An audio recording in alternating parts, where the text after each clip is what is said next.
Hello everyone. আজ দুপুরবেলা বাড়ি থেকে বেরিয়ে দেখি সবাই সিলিন্ডারের জন্য লাইন দিয়েছে।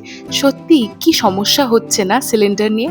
আজ বেরিয়েছিলাম একটা অনেক পুরনো বন্ধুর সঙ্গে দেখা করতে।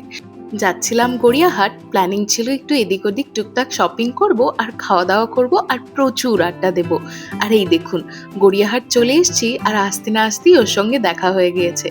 প্রায় ১.৫ বছর পর ওর সঙ্গে দেখা হচ্ছে। অনেক দিন আর অনেক কথা জমে রয়েছে। একটু এদিক ওদিক ঘুরে এত রোদে আমরা হাঁপিয়ে গিয়েছিলাম, তাই চলে গিয়েছিলাম খাওয়া দাওয়া করতে। আজ এসেছিলাম হাকায়। হাকায় তো আপনারা জানেনই, এইটার বুফেটা আমি ভীষণ খেতে ভালোবাসি। তবে আজ বুফেতে মেনুগুলো একটু অন্যরকম ছিল। এই দিনের একটা বড় ভ্লগ আমি করেছি, সেটা খুব তাড়াতাড়ি আপলোড করব। তবে এই খাওয়া দাওয়ার মধ্যেও আমরা প্রচুর আড্ডা দিয়েছিলাম। প্রায় ২.৫ ঘন্টা মতন আমরা এখানে বসেছিলাম। তারপর বেরিয়ে আবার একটু গড়িয়াহাট এসেছিলাম আর এই ঠান্ডা খেয়ে চলে গেছিলাম বাড়ি। আজ তাহলে আসি, টাটা।